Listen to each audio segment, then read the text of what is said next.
Hello everyone, and a very warm welcome to today's Snapshot webinar. My name is Alexi Lynch from Ironbark Sustainability. We have quite a few presenters to share our expertise today.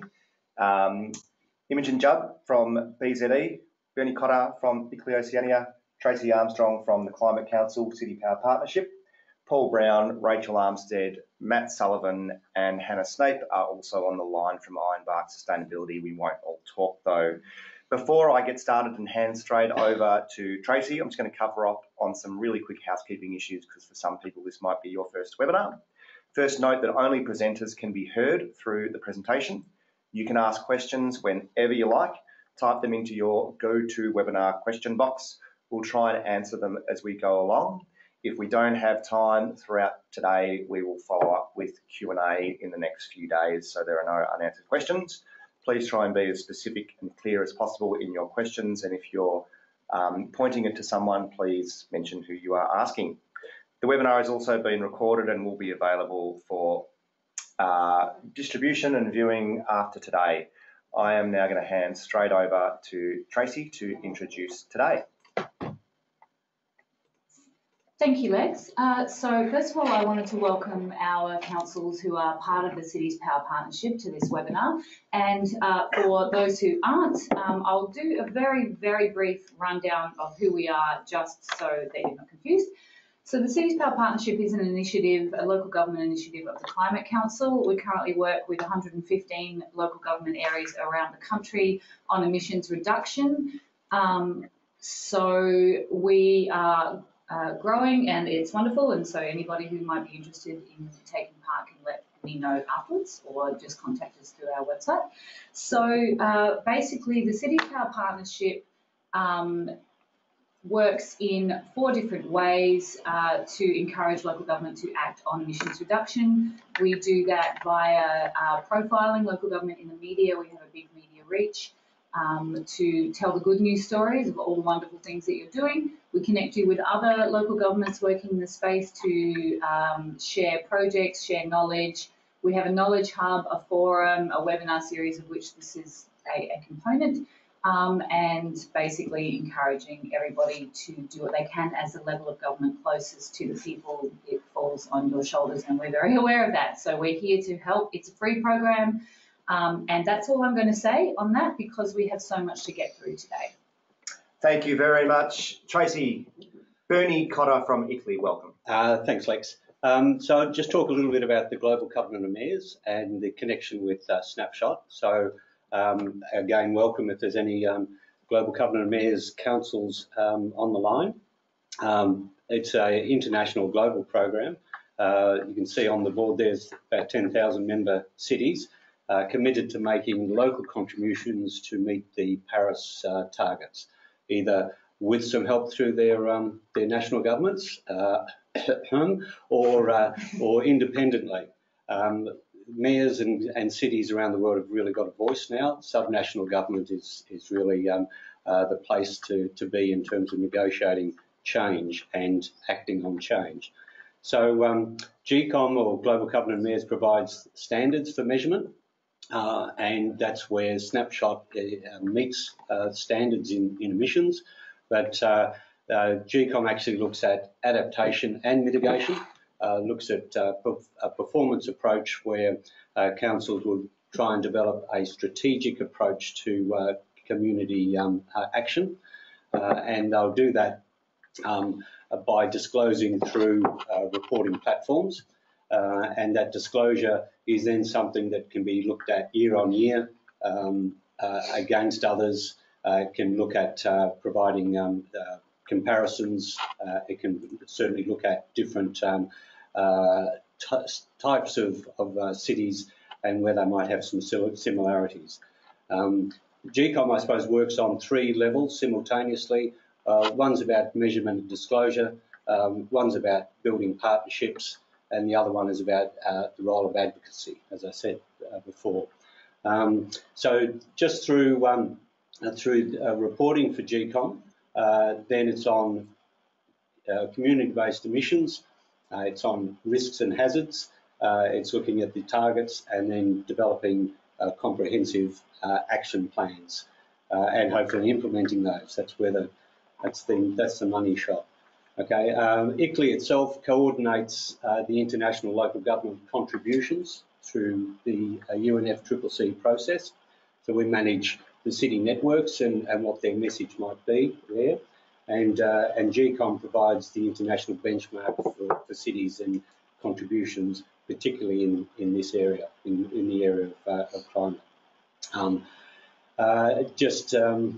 Very much as a finishing off then, we really support Snapshot because we think it provides or removes some of those potential barriers to participation and really moves us along very quickly to action where we really need to be.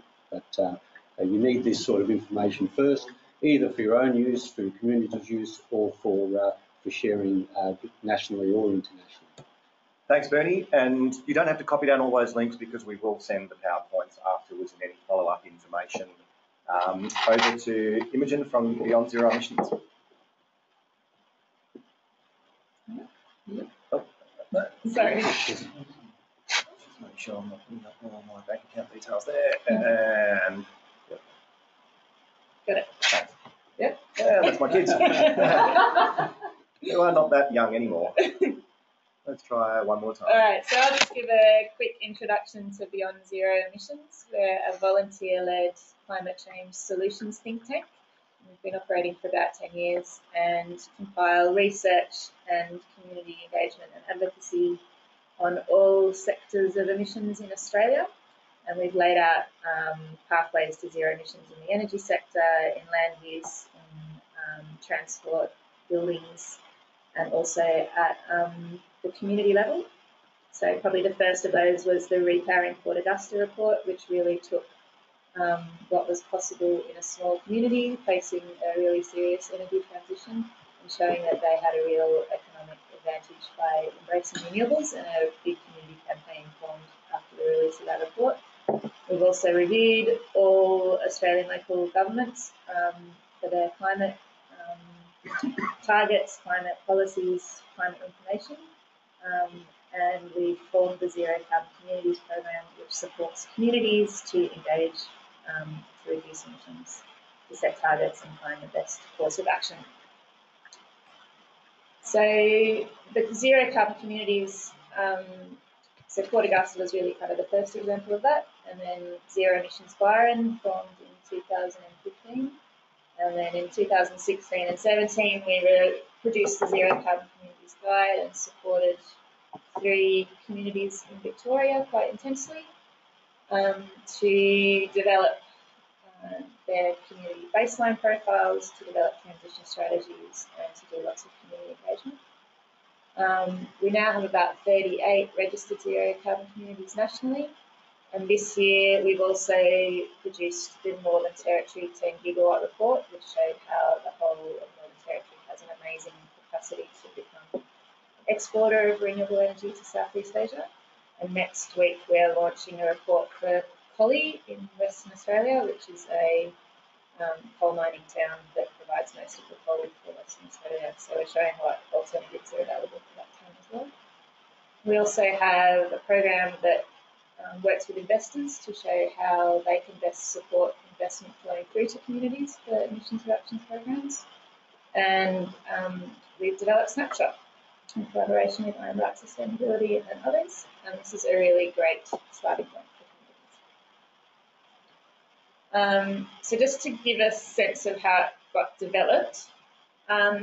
So when I started working with Zero Carbon Communities, we were developing these reports and helping Byron, Baw, Benalla and Nillumbik figure out what their baseline emissions were. And our experience found that it was really time consuming.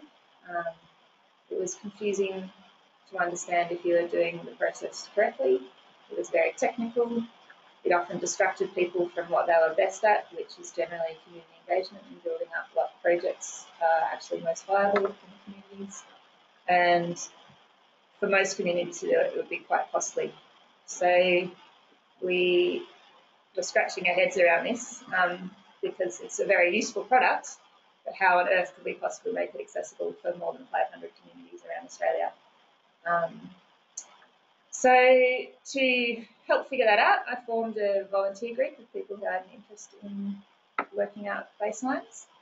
And one of those volunteers introduced us to Ironbark, and we had a chat with them and about the concept of potentially coding up snapshots so that you could get them automatically.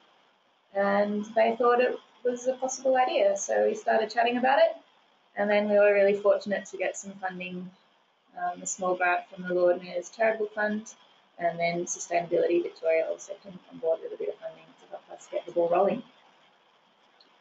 So the product now exists. It's not perfect by any means, and it probably never will be, but it is an amazing tool to get a sense of what your emissions are in your community. And I believe it has probably saved council staff and community members hundreds of hours in every single community around Australia. So, you know, you can click a button and get your data rather than spending months and months and months trying to figure out how to get there.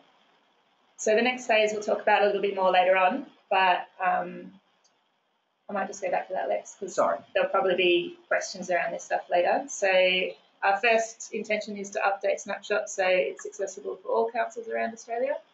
It's still not there for every council. We want to promote it to communities and help communities use it as a tool to engage with their councils if their councils aren't already thinking about this stuff. It's a great tool to improve data literacy, and we can also, over time, improve the data quality. We believe it's a world first in providing this information at a community level for municipalities nationally, and importantly, it's also for all sectors of emissions. And I don't think there's anything else in the world like that. It'd be great to integrate this tool and the zero carbon programs with other projects going on, like the Cities Power Partnership and Global Covenant of Mayors. Ideally, we'd be able to update this annually and also potentially go backwards so you can get an emissions profile over time. And most importantly, use it as a tool to build community capacity, their efficacy and empowerment nationally so communities can really start the ball rolling and get emissions down. So just a really big thank you to all of the project partners. Beyond Zero Emissions and Ironbark have worked really well on this project, and we couldn't have done it without the support of the Lord Mayor's Charitable Foundation, Sustainability Victoria and Vinny. Awesome, thank you very much, Imogen, and we will touch on those next phases. Over to me. I'm going to go through in a bit more detail the history of how emissions profiles have been developed, what's under the bonnet, the guts of how these profiles are developed and what they mean. Jump into a few of the snapshots, reports, and then how you get the most out of them. Keep your questions coming, the Q&A, you get that question box there, you can jump in and do it. An uber quick introduction, this is Ironbark. We work with councils around Australia on emission reduction and sustainability projects. I'm going to push forward, we don't need this. This is really informal and casual today, so please do jump in with your questions. This is also a space where we can disagree because we all have a lot of knowledge and different backgrounds, and it's totally okay to do that. Generally, the Venn diagram of agreement is quite close, but there are some areas where we might have different approaches, and that's fine.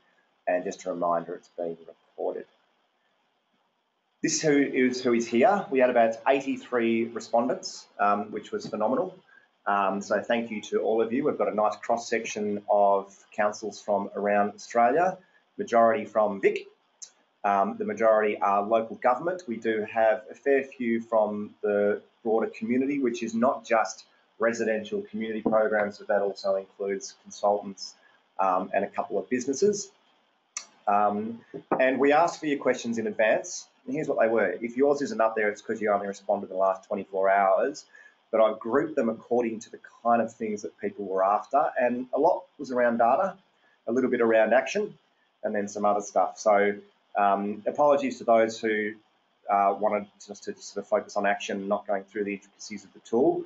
We will go through the intricacies of the tool in a little bit of detail at the start because that did come through in a lot of the questions, but we will get on to how to use it in big picture, I promise you.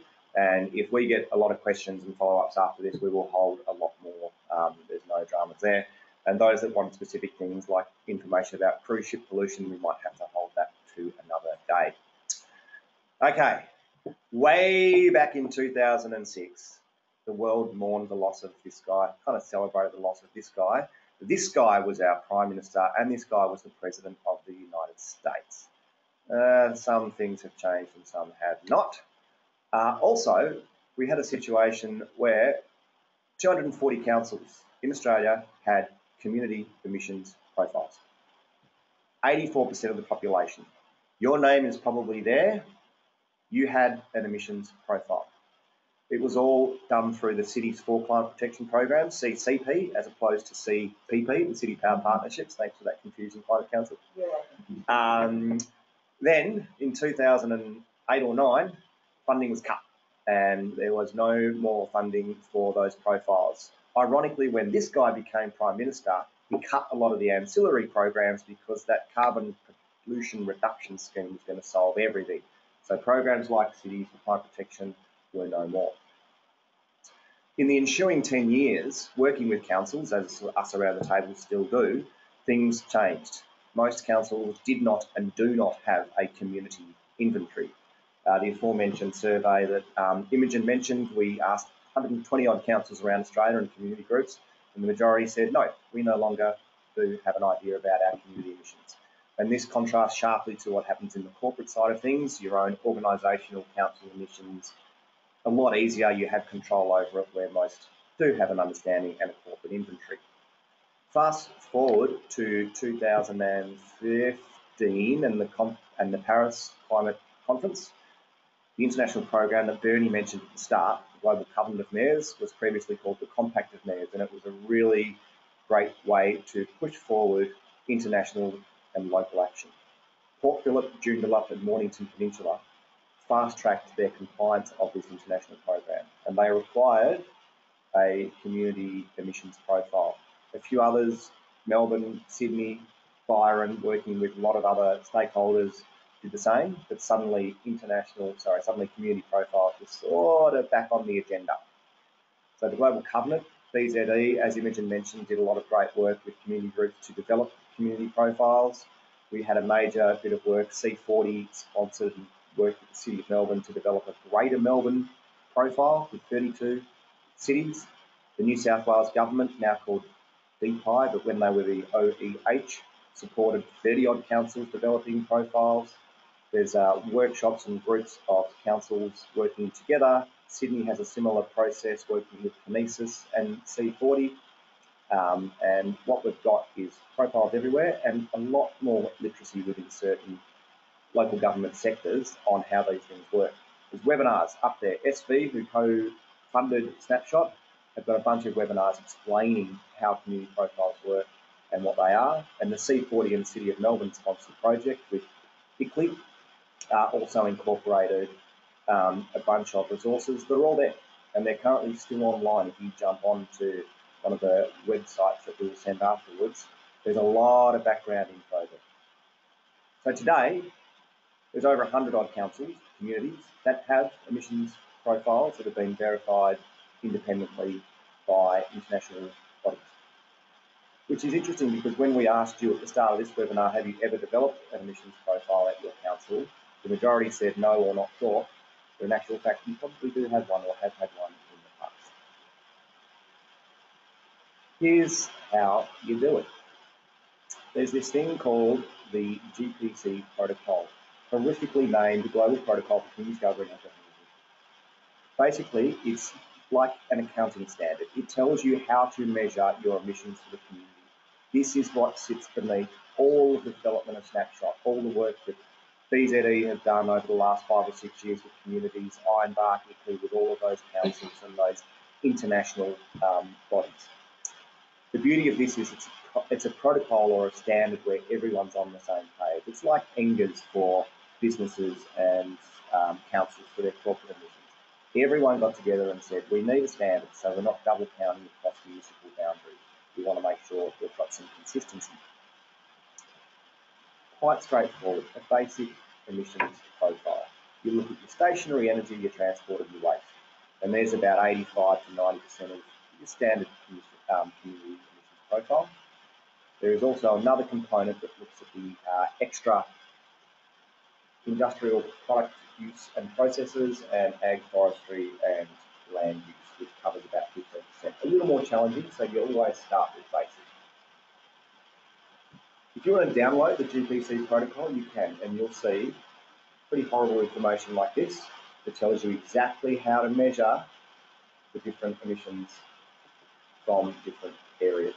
So if you're a car going in and out of one municipality, who claims what proportion of which, how does it work, 180 pages of standard explaining how you do it. Waste, how much of your waste is in your community or another community, all lies beneath Snapshot. All these horrible equations.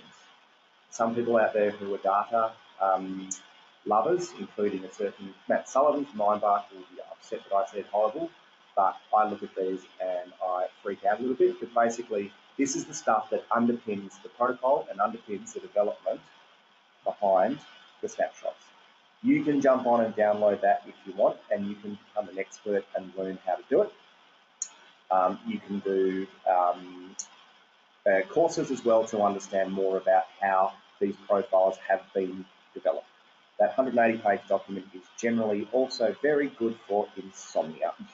Luckily, we have had a bunch of experts reviewing, developing, and producing Snapshot and the profiles, including one, Matt Sullivan, who was actually involved in the development of the protocol itself. So he's like one of the accountants, if you like, to develop the document. So we've kind of done it for you. There is one important part of this protocol that I want to mention, and it's the principles around how you report. You'll see you need data that is relevant, complete, consistent, transparent, and accuracy. And this is a real mind shift that's happened in the sector quite recently. And one thing to note is that the standard, the protocol, very clearly has these in order. What that means is the most important thing is to have relevant and complete information. Then consistency, so you can report over time with the same data sets. Transparency, we're not talking about private organisations here, we're talking about council. Your data, your calculations need to be public and transparent. The last one is accuracy. Accuracy is important, but the protocol, the rules very clearly state that the other four come first. This is why we call community greenhouse emissions profiles. Because by their very nature, there's a bunch of stuff there that we have to model. For your inventory, for corporate, you can actually gather everything together. You've got the billing data, you've got the fleet data, you know where your emissions are coming from. So it's an inventory. We used to call community inventories back when we had those 240 councils. And it leads us down a path where our expectations are not met. So rethinking these, snapshots, emissions profiles in general, everything that underpins them. They're not inventories, baselines, and they're going to change. And this has always been the case. When you're working with community data, there's no such thing as a community inventory in Australia. And having been involved in the development of those 240, 15, 20 years ago, there never has been. If you call it these things, you will be destined to be frustrated when you check the information a year or two later and it is completely different. Snapshot.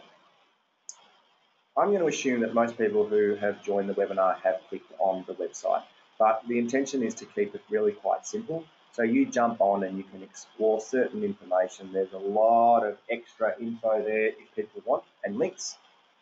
The main thing though is to jump on and explore and type in your council or community name and you will find a snapshot. You can also jump in and see everyone that's there so far. The intention, as Imogen mentioned, is that we will have everyone in Australia before too long.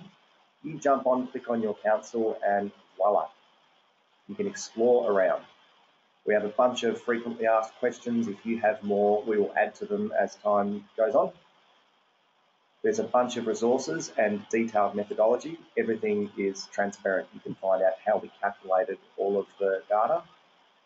User guides, any more information, any questions, just jump on an email, hello@snapshotclimate.com.au, and we get back to you. Download a report. Here's some examples. Why am I going through these? I'll just go through these really quickly just to give you examples of how they can compare. So Onkaprinka in South Australia, 1.4 million tonnes. You can see there are a lot of transport emissions and electricity. Most cities do have, or councils and communities, electricity does form the majority of emissions.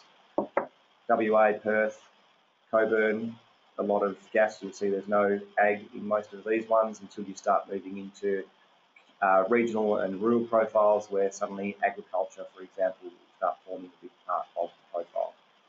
Download a report, it looks like this. Pay for a comparison report, it looks like this. And what you get here is a comparison of your municipality compared to others. There's a lot of data that underpins this information. So this, for example, is for Strathbogie, and the information and the data underneath has checked to see who Strathbogie's cohorts are. Who are the similar cities that we can compare emissions? And then you find that you get information like this. You do have to pay for this. It's under $500, and that money all goes into the ongoing maintenance of Snapshot, so we can make sure that we can continue creating these over the next couple of years. I'm just going to jump in and see if there is a question. I might have to come back to that. That's a specific one. I'm sorry, Michelle, but we'll come back to you. Any others, please jump into the question box and ask away.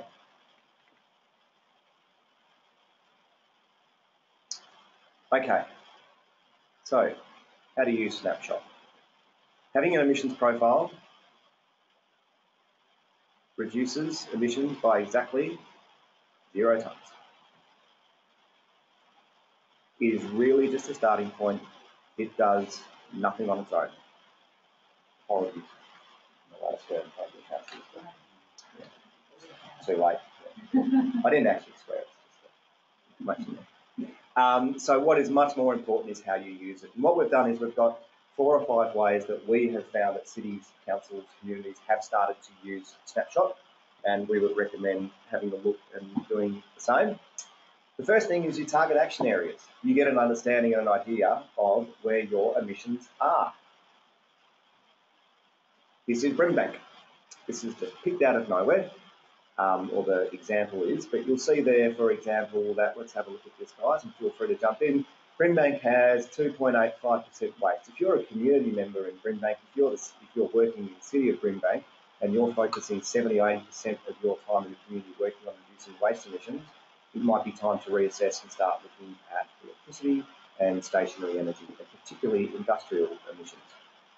This is not to say do not focus on waste, just so that's really clear, or a residential is only 14%, so let's not assist the community with solar. It just gives you an understanding of where you probably are best to target your intervention. Got a question that's come through, a specific one, but I won't answer this one, I'll put it to you guys. Southern Grampians emissions have reduced considerably since 2005. How would we find out why that is? So the main thing, a few things that are driving emissions over time is in the electricity sector, it's the state emission factor. So in Southern Grampians, which is Victoria, the emission factor has dropped from around 1.4 to about 1.1 over the last 15 years or so. So that would be reducing your emissions in electricity by 20 or 30%.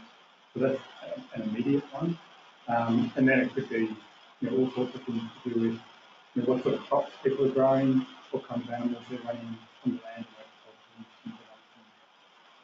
but we can look at some of the specific details as well in different types of areas. I know Lex is shortly going to talk about an example of 3 different councils in New South Wales as well, and talk about why they're different. But these are the sorts of trends that you immediately start asking questions about. So there's another question similarly around electricity emissions. To be honest, electricity emissions at a community scale are widely out of your control as a council, and Tracy, Bernie and Imogen, please jump in if you've got different thoughts. Decarbonising the grid is not something that you can do on your own. The grid is generally still quite carbon based, and so the reason it will be going down is because we have more renewable energy in the grid. When we're talking about electricity, There are certainly things that can be done, but generally it's those bigger picture things that are going to really reduce those emissions. Look at Bringback. They're not going to be able to reduce industrial, commercial and res on their own. The biggest thing that will probably reduce this would be if, for example, the emission factor went down even further. Like the state government in Victoria has a renewable energy target, you reduce the emissions factor by a tiny amount and that goes down significantly. What are your thoughts? Yeah, just on industrial emissions, there is an opportunity for council in particular to play a role with the industries in their council as a key stakeholder, because often, some councils have industry as a large proportion of their emissions, and there's usually only a few stakeholders involved. So if you can actually set up projects with those industries and demonstrate ways that they can decarbonise or electrify to renewables, you might get a really significant chunk of emissions knocked off with reasonably low effort. And the Beyond Zero Emissions Electrifying Industry report, which was released last year, gives great examples of how that can be done and how it's already cost effective for heaps of industries. So I think there's a really key role that councils can play there in facilitating groups getting together and talking about solutions. There was another question about industrial emissions, and it's important for people to be aware that industrial emissions are not just from factories or manufacturing. It includes industrial processes. So that can be things like building a road, using concrete in pavements or other things. So that's capturing a number of things, not just factory and manufacturing emissions. Just on concrete, that's another key BZE area of expertise. Oh, we're going to get to that. That's okay. Cool. We're going to move to communication. Snapshot is beautiful. We had a meeting yesterday with the Department of Primary Industries and Environment. I think that's what DPI stands for. We had the science team there who don't normally talk about beautiful data, but they were talking about how it looks amazing, which it does. Gone are those funny little Excel fuzzy charts and graphs. A lot of research and time went into making sure Snapshot was using the best principles around communicating data. It clearly illustrates the challenges and opportunities. They clearly communicate the community emissions profile. You can use it to communicate with councillors, finance teams, funding bodies, anyone else that's holding the purse strings, or to other departments of council.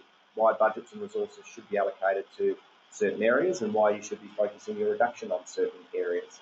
You can use this to say, we can see here that industrial emissions are the big part. We need to start focusing on there and resourcing it properly.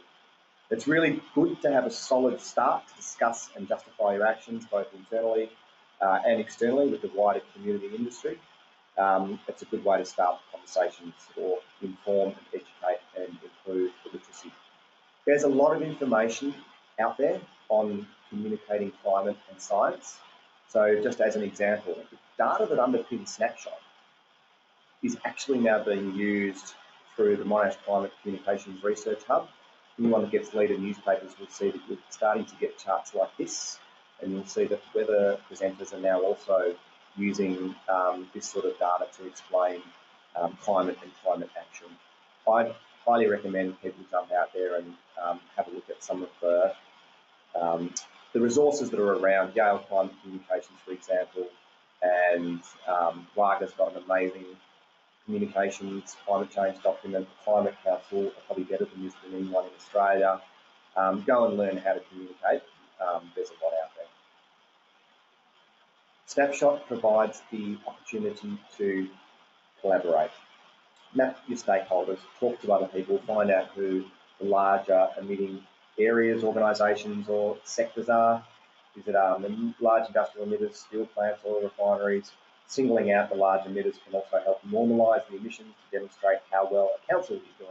This is quite interesting, say, if you're in Hobson's Bay or Wollongong, and you'll find that you've got a big chunk of your emissions that are essentially BlueScope and ExxonMobil. If you wanted to reduce your emissions in the community by 5-10%, the first thing to do would be to talk to them. This is not to say that don't do community solar and don't do those processes, but it does give you an understanding. This is the point that Paul brought up before. This is really interesting for the New South Wales profiles just recently released. So these are all regional and rural New South Wales towns, Gilgandra, Gunnedah and Griffith. Griffith posed a question, which was, why does everyone else have massive agriculture emissions and we've got nothing? There must be an issue with the tool. It turns out that it's just different ag practices within Griffith that make the difference. They don't have cattle. They've got mainly pigs and wheat, I believe, which are a lot less emissions intensive. And so if you're in Griffith, you might want to start looking not so much at the dairy and cattle industry, but other areas. Whereas if you're in Gilgandra and Gunnedah, there's a clear area there where you can start collaborating. I'm just going to jump to some of these questions. We're looking at emissions from waste. Is it the case from waste, or does it include the transport from the collection of waste? I think it's just the collection of waste. The transport will be under either transport emissions, or if you somehow were having the waste transported by train, it would come under electricity. And this is all luckily within the methodology documents. Air travel. If Matt's on the line, I might get him to quickly ask this. Someone has said 0 tonnes for domestic air travel, doesn't mention international air travel at all. This is from the Melbourne municipality of Knox. Possibly you don't have an airport? Yeah, that would be why. Air travel is quite challenging, and there are a few different methodologies that you can use. You could look at where planes are leaving and returning from, or a few different ways. And again, all of those are within the GPC methodology documents. Collaboration. If you've got a lot of industrial processes, rethinking cement, electrifying industry, there's a lot of information out there that you can use. But you've got Snapshot to get the ball rolling and start talking about it.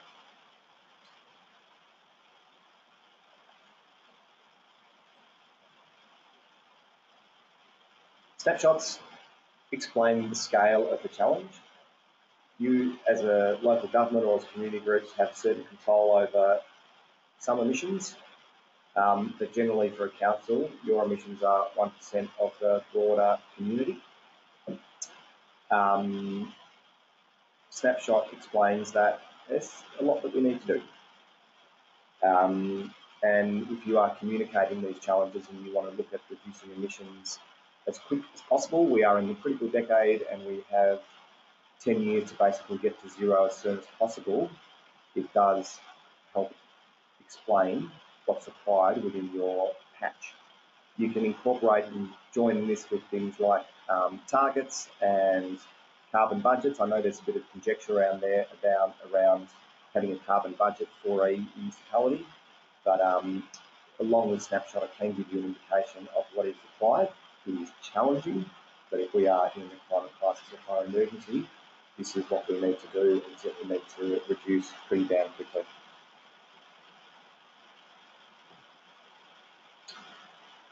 Okay, any other questions? Big emitters often dump thermal energy into the exchange with district energy solutions. Is that in the tool available in the Snapshot tool? That information is about specific projects in specific locations, and that level of detail is not in these projects. All right. We had a lot of people asking about whether it was checked, this data, and is it robust? It is robust. It is incorporating people that have taken these courses over a very long period of time. It involved working with these international organisations that at various times have checked and verified the data for international reporting. C40, for example, looked at the basic methodology for the Greater Melbourne project. And most importantly, recently, Sustainability Victoria and Renew were involved in the peer review process to develop Snapshot. And probably should give a really big shout out to Damien and Taryn from Renew, Brendan, I think it is, from Little Sketches, and Lisa, Stephen, Guy from Sustainability Victoria. So the data has been reviewed a lot. Here are the kind of data sources that are there. Again, we had quite a few people asking. international data sources around, certain coefficients, national ones and local ones. Ideally, we get as local data as possible, but what happens generally is we find that it's a mix and it's all available. Jump onto Snapshot under it's either resources or about, and the methodology document is there. And you can see exactly what we've done. There's different types of data, tier 1, 2 or 3. Sorry for the slightly wordy slide here, but tier 1 data basically means don't have access to local activity data, so it's national or state, and you've also got national and state emissions coefficients. Tier 2 means you've actually got the local activity data, which is great if you can get it, and it's compliant, which means it's got to be complete. And tier 3, which is very unusual in Australia, where you've also got local conversion factors or coefficients. Most of the data within Snapshot is tier 1, and you can jump on and have a look. It's in that report. It's all transparent. One important thing just to note, because people go straight to accuracy, and so many of the questions that are coming through here, which we're not going to get to individually because we're looking at your own profiles, and there's questions around accuracy. Just remember that accuracy should be matched to the requirements of the decision being made. It's only as valuable as the decision influences. So, tell me if this is inaccurate, the original data here.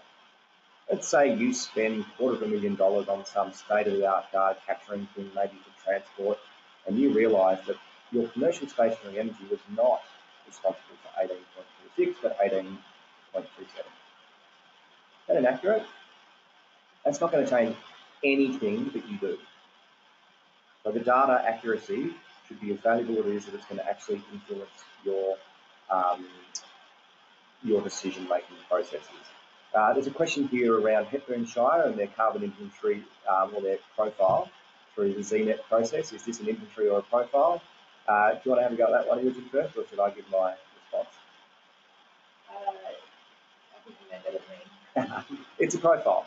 Unless you can tell me when every single car is coming into the municipality and whether the trains are coming within Hepburn and then to Bendigo, there's a certain amount that is being modelled, and so I'm not sure how you can call that an inventory. However, as we get better data down the track, smart information, we know that essentially we can measure, theoretically, the cars going in and out of Hepburn or any municipality because there are phones and Google Maps in every car. It is possible to improve on it, and that is one of the things that we've been doing behind the scenes.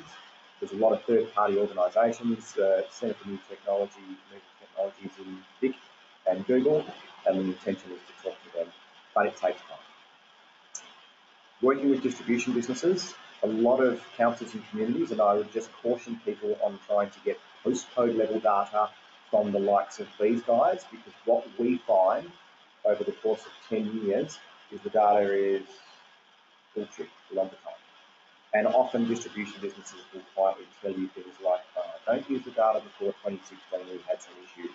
People see postcode, people see decimal points, and they think it is somehow more accurate, but it is often not the case. Unless it is transparent and you actually know how it's been developed, you're not going to get the ticket approval from a compliance point of view. We've worked with cities in Western Australia where they provide information from Western Power or Horizon, and we compare it with the model data and think it's 30% out what's going on.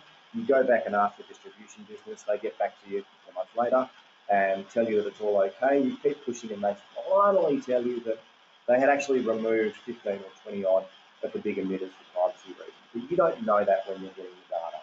So the process is to work with these guys, but probably do it at a sectoral level or a state level. There's no magic bullet here. It takes time. All right. Before I jump into the future and quickly check the time, I'm just going to see if there's some other questions here on a snapshot.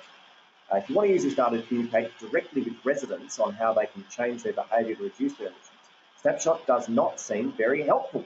Is that right? It does not include food choices like red meat and air travel. Imogen.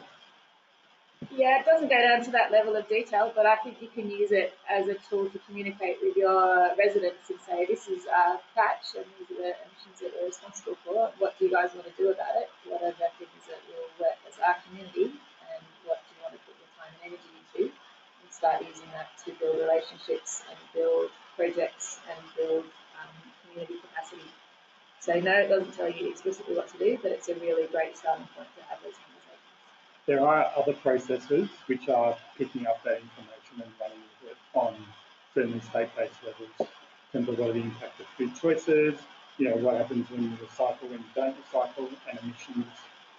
So this is not currently doing that. The emissions profiles, if you were to add up every single snapshot in Australia, once they're all up there, they will equal Australia's emissions, and they will incorporate the emissions from meat, because there's a very clear guidelines on how you do that, and you look at the profiles of the likes of Tenterfield and Gilgandra and those ones, that's where your cattle and dairy emissions are.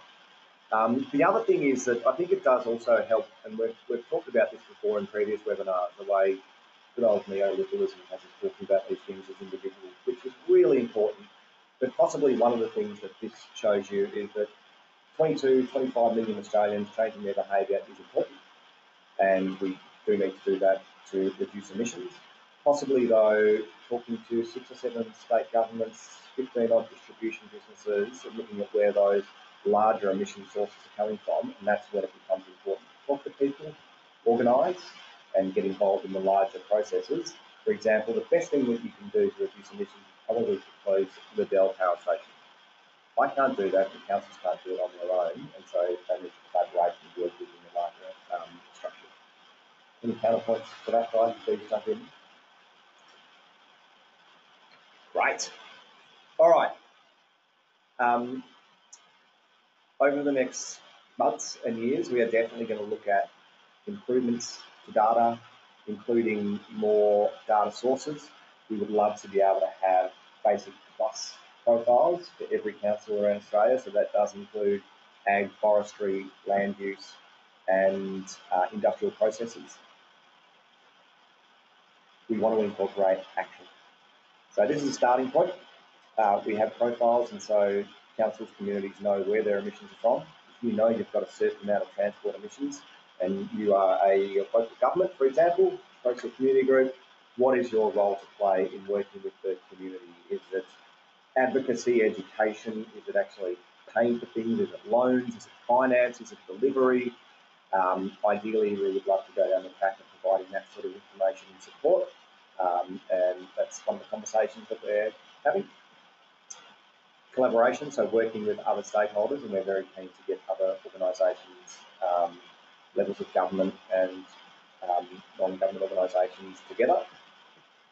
Reporting, as was touched on at the start, wouldn't it be awesome to reduce the burden of reporting for those cities, councils that are involved in reporting through GCOM or others, or a city power partnership with terms of community reporting? You just jump on a snapshot, you click your button, and then it will report automatically.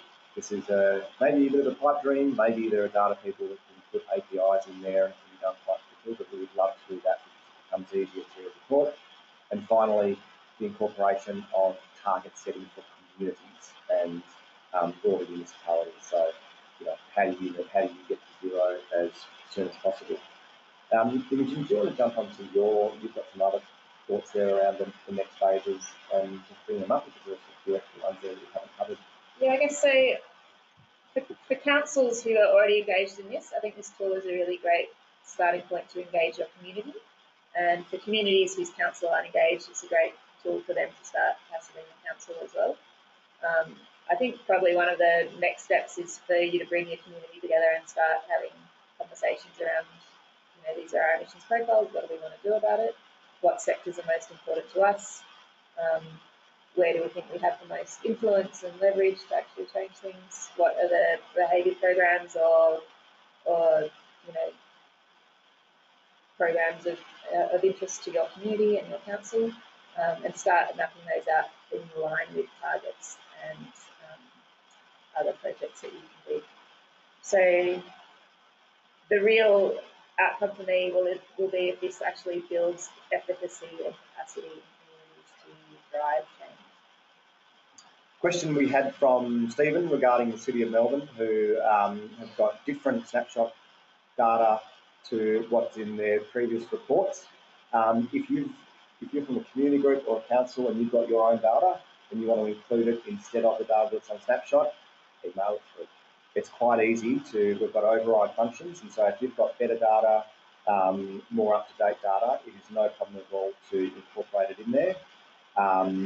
Bearing in mind the information here, I think, if you've got the City of Melbourne people on the line, we did get straight from the C40 Greater Melbourne project, but it's no problem at all to change that.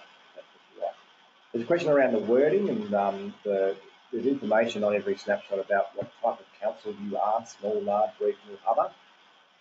Someone said small high density doesn't represent us.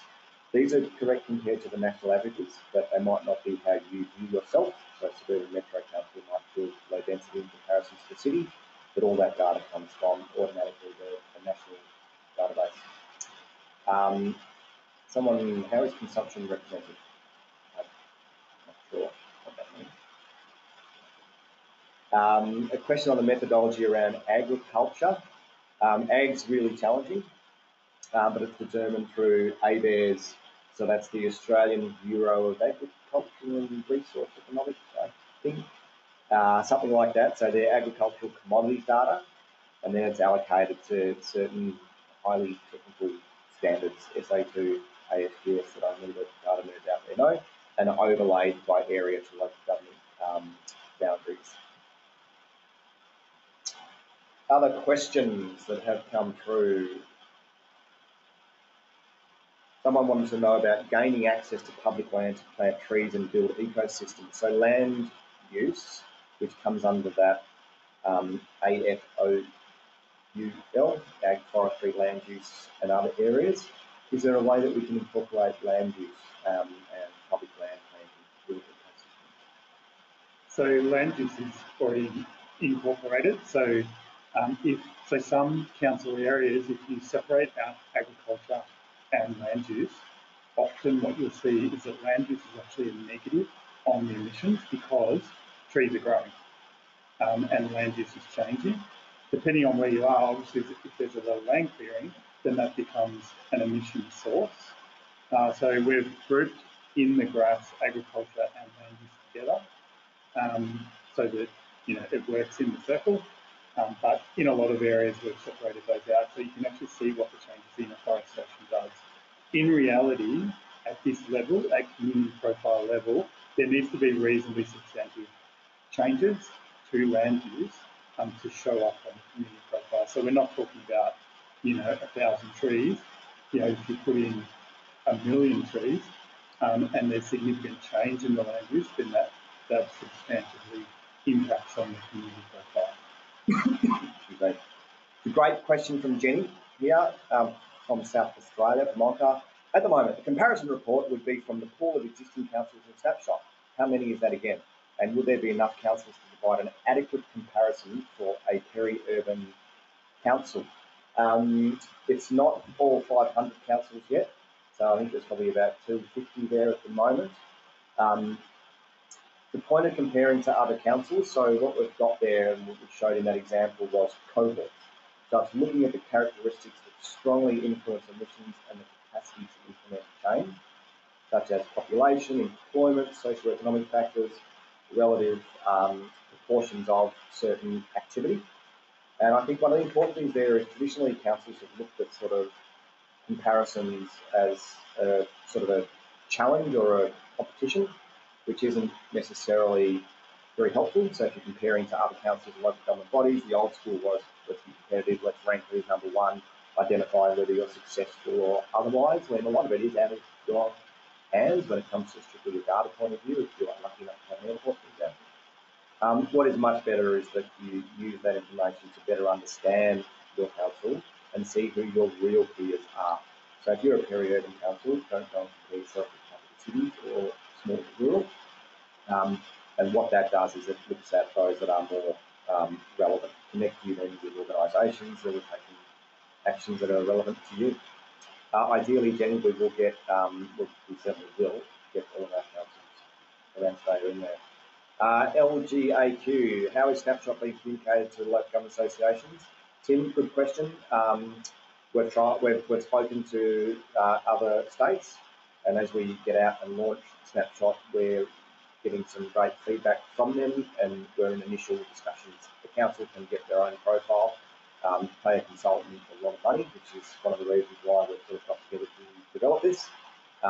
because if this is a barrier to communities and councils, then we're not really doing our job. You could help, maybe we'll take it offline so we can try and get some resources so we can get Queensland up there as soon as possible. Is there a link that explains which emissions are included in industrial electricity? There seems to be a range from factories that are actually in the LGA to things like concrete used to build a road or a house, even though that is not manufactured within the local government association management or start. And then, one thing that's useful to note is there are emissions when you're building the road on that site as well.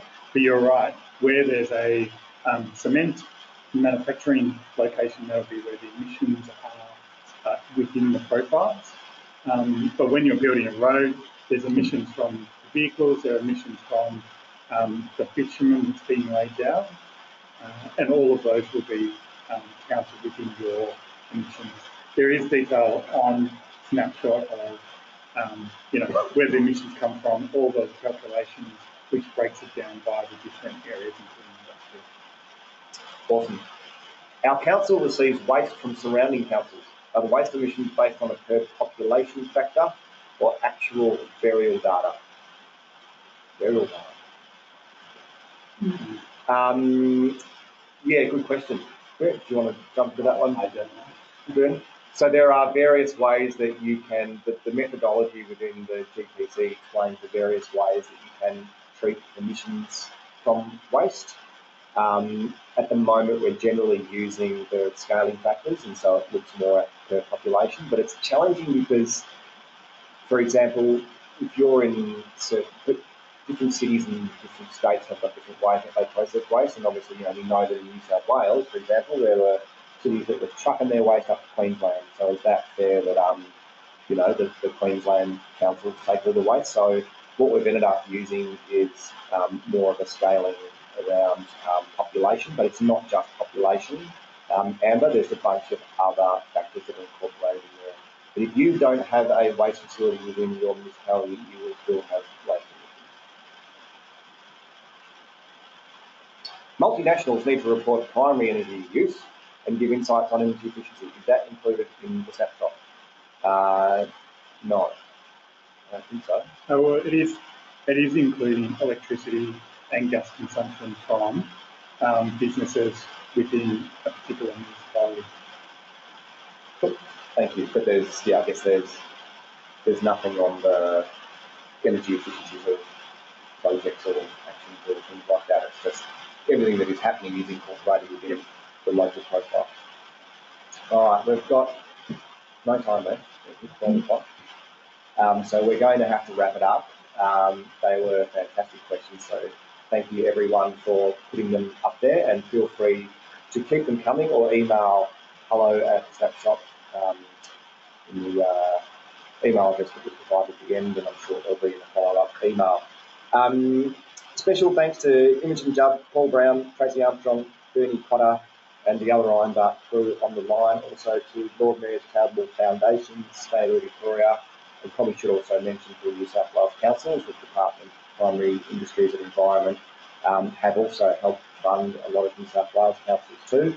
There's an organisation called Weekends who have been helping with technical support from the website, and Renew and ICLEI for not just the last 6 to 12 months, but the last 4 or 5 years really in the technical oversight, and the 100 odd councils working with BZE, City Power Partnership, ICLEI, and other organisations in developing these over time too. And congrats to BZE and the Ironbark teams, and particularly Nikki Cole, Imogen, Matt Sullivan and Rachel Armstead, who have been working their backsides off in the last year or so to develop this. As mentioned at the start, we'll follow up with any unanswered questions with people over the next few days, and a recording will be available. We'll send out a notification email when it's there for you. Otherwise, we will catch you later. Thanks, guys. Thanks, guys. Bye.